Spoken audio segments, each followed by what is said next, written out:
এই গরমকালে পুঁটি মাছ খেতে বেশ লাগে। একটু যদি জুৎসই করে রান্না করা যায় তাহলে তো কোনো কথাই হবে না, এক পদ দিয়েই পুরো ভাত খাওয়া হয়ে যাবে। আমি লিজা রান্নায় হাতে খড়িতে আজ পুঁটি মাছ একটু অন্যভাবে খুব সহজ করেই রান্না করলাম। পুরো রেসিপিটাই তাহলে দেখে নেওয়া যাক। আজকের রেসিপির জন্য কিছু পুঁটি মাছ নিয়ে নিয়েছি। পুঁটি মাছগুলো মোটামুটি প্রমাণ সাইজেরই আছে। পুঁটি মাছের তো এখন বিভিন্ন ধরনের বিভিন্ন জায়গায় আর কি চাষ হচ্ছে ভেরিতে, তো সেই জন্য আজকের রেসিপি তোমাদের পুঁটি মাছ নিয়েই দেখাচ্ছি। এবার এই পুঁটি মাছে নুন আর হলুদ একটু মাখিয়ে দিচ্ছি।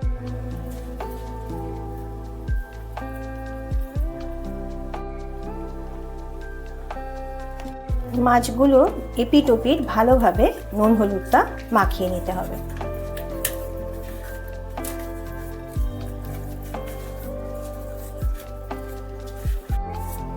নুন হলুদ মাখিয়ে মাছ কিছুক্ষণ রেস্টে রেখে দিলাম। 2-3 মিনিট রেস্টে রাখার পর একটু পাতি লেবু দিয়ে দিচ্ছি, যাতে মাছগুলো একটু ফ্রেশ থাকে আর আষ্টানি একটা গন্ধ তো বেরোয় মাছ থেকে, সেটাও চলে যাবে, সেজন্য দিয়ে দিলাম।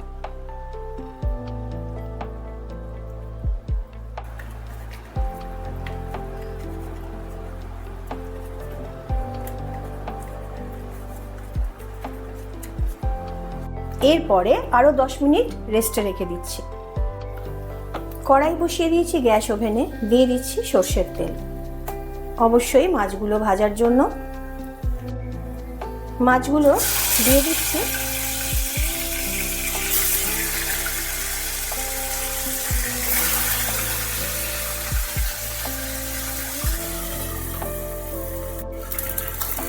এক মিনিট এইভাবে একটু ভেজে নিলাম একটা পিঠ দিয়ে। এবার আর একটা পিঠ উল্টে দিতে হবে। একটু খেয়াল রাখতে হবে, পুঁটি মাছ কিন্তু খুব বেশি ভাজা হবে না, মাঝারি মাপেরই ভাজতে হবে, কারণ বেশি ভাজা হয়ে গেলে পুঁটি মাছ কিন্তু একটু শক্ত হয়ে যায়। আবার চাপা দিয়ে দিলাম।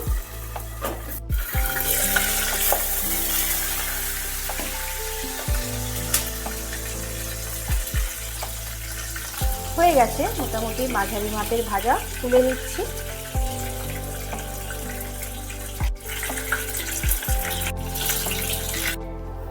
একইভাবে বাকি মাছগুলো ভেজে নিতে হবে।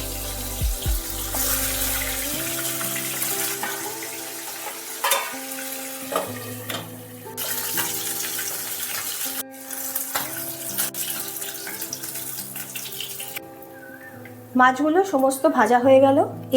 এবার একটা বেগুন কেটে নিয়েছি এইভাবে লম্বা লম্বা করে। মাছ যেহেতু একটু বড়, সেই জন্য বেগুনগুলোও কিন্তু সেরকমভাবেই কেটেছি। বেগুনগুলো ওই মাছ ভাজার তেলেতেই একটু ভেজে নিচ্ছি।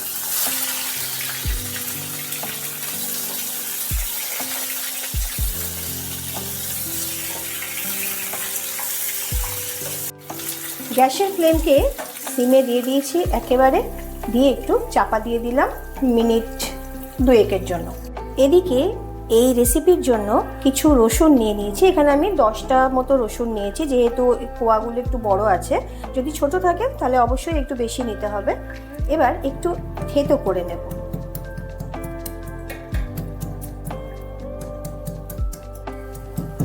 কিছু মাছ আছে যেগুলোতে বাটা রসুনের থেকে থেতো করা রসুন দিয়ে করলে টেস্টটা বেশ ভালো হয়। রসুনটা থেতো করার পর 3টে মতো পেঁয়াজ এখানে আমি কুটে নিয়েছি। মাঝারি মাপের 3টে পেঁয়াজ, যতটা পেরেছি সরু সরু করে কুটে নিয়েছি। এবার দেখে নিই বেগুনগুলো ভাজা হয়েছে কি। বেগুনগুলো কিন্তু একটু ভাজা হয়ে গেছে। এবার গ্যাসের ফ্লেমকে যথারীতি একেবারে হাইতে করে একটু এদিক ওদিক করে বেগুনগুলো নামিয়ে দেবো।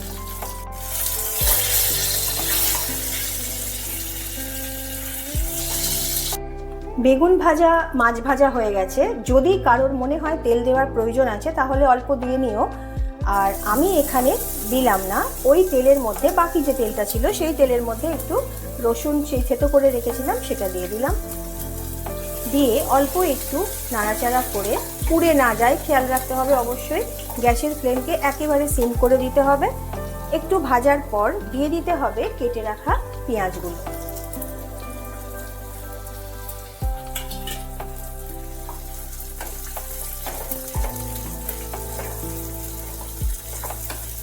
ভালোভাবে তেলের সাথে পেঁয়াজগুলোকে নাড়াচাড়া করে নিতে হবে।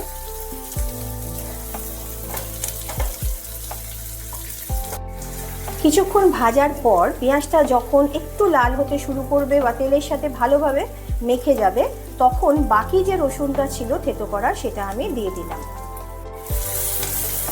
এবার পেঁয়াজ রসুন সব কিছুকে খুব ভালোভাবে ভেজে নিতে হবে। যদিও লাল লাল করে না ভেজে একটু বেশ লাল লাল যখন আভা আসবে ততক্ষণ পর্যন্ত কিন্তু ভাজতে হবে। এইভাবে লাল হতে যখন শুরু করবে পেঁয়াজ, তখন কেটে রাখা টমেটোগুলো আমি এর মধ্যে দিয়ে দিলাম। এখানে আমি দুটো মাঝারি মাপের টমেটো সরু করে লম্বা করে কেটে নিয়েছি।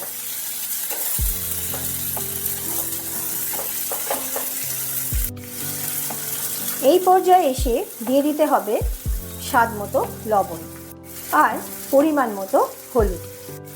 যদিও পাকা লঙ্কা আমি কোনো রান্নাতেই বেশি ব্যবহার করি না, কিন্তু এক্ষেত্রে আমি অল্প একটু এই ছোট চামচের হাফ চামচেরও কম দিয়ে দিলাম লঙ্কা গুঁড়ো, লাল লঙ্কার গুঁড়ো।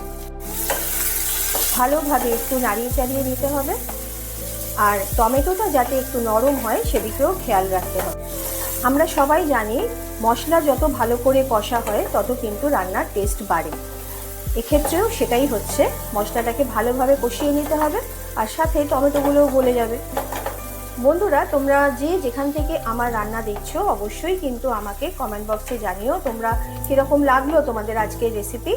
আর যারা নতুন রান্নাঘরে প্রবেশ করেছো তাদের জন্যও বলছি, তোমাদের জন্যই কিন্তু একটু ডিটেলসে বলে দিই, কারণ যারা রান্না পারে, যারা রান্না করি আমরা, তারা কিন্তু অনেকটাই আমরা সবাই জানি, কারণ এটা খুব কমন রেসিপি। সেই জন্যই বলছি, যারা নতুন রান্নাঘরে এসছো তাদের জন্য বলছি, আমি যে কথাগুলো আজকে বললাম রান্না করতে করতে সেগুলো একটু খেয়াল রেখে যদি রান্না করো তাহলে তোমাদের ক্ষেত্রেও সুবিধা হবে। ভালো করে একটু কষা হয়ে গেলে দিয়ে দিতে হবে পরিমাণ মতো একটু ঈষদুষ্ট জল। যদি মনে করো এই মাছ রান্নাটা শুকনো শুকনো করবে তাহলেও করতে পারো, আমি অল্প করে একটু জল দিয়ে দিলাম।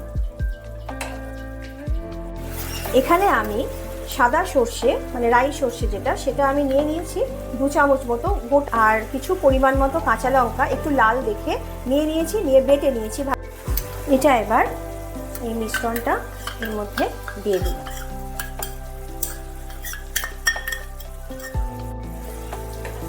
আমি এখানে তোমরা দেখেছো আদার ব্যবহার করিনি, তোমরা যদি মনে করো কেউ আদা দেবে তাহলেও দিতে পারো। কেটে রাখা ধনে পাতা একটু দিয়ে দিলাম।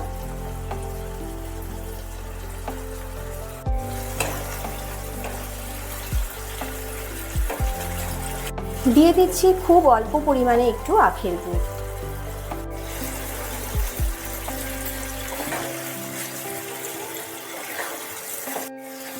ভালোভাবে নাড়াচাড়া করার পর ভেজে রাখা বেগুন আমি দিয়ে দিচ্ছি। বেগুনগুলো দিয়ে ভালোভাবে নাড়াচাড়া করতে হবে। যারা আজকে আমার এই রান্নাটাই প্রথম দেখছো, যারা একেবারে নতুন, তাদের জন্য বলছি তোমরা কিন্তু অবশ্যই সাবস্ক্রাইব করে আমার পাশে থেকো, সাথে লাইক শেয়ার করো আর কমেন্ট করতেও কিন্তু ভুলো না। এবার সেই ভেজে রাখা পুঁটি মাছ দিয়ে দিচ্ছি।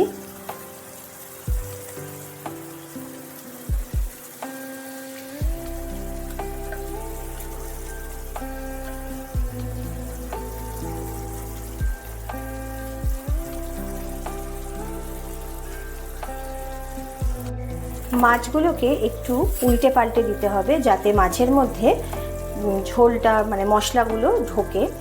যদি মনে করো তোমরা এই পর্যায়ে একটু জল দিতে পারো, আর যদি একেবারে একটু মাখো মাখো গা মাখা হয় তাহলে কিন্তু না দিলেও হয়। কিন্তু এই পর্যায়ে খেয়াল রাখতে হবে যাতে সমস্ত ভাজা মাছের মধ্যে মশলাটা ভালোভাবে ঢোকে। দিয়ে দিচ্ছি অল্প একটু উপর থেকে ছড়িয়ে সর্ষের তেল। তাহলে আজকের মতন রেডি হয়ে গেল পুঁটি মাছের ঝাল। আজকের রান্না কিন্তু অবশ্যই গরম ভাতে খাওয়ার জন্য একেবারে উপযুক্ত, ওই জন্য গরম ভাতের সাথেই কিন্তু পরিবেশন করছি। তোমরা যে যেখানে থেকো ভালো থেকো, সুস্থ থেকো, সকলে সকলের মতো আনন্দে কাটিও। তাহলে আজকের মতন টাটা, চলে আসবো আবার একদিন পরের দিন অন্য একটা রেসিপি নিয়ে। ততক্ষণে তোমরা সকলে ভালো থেকো।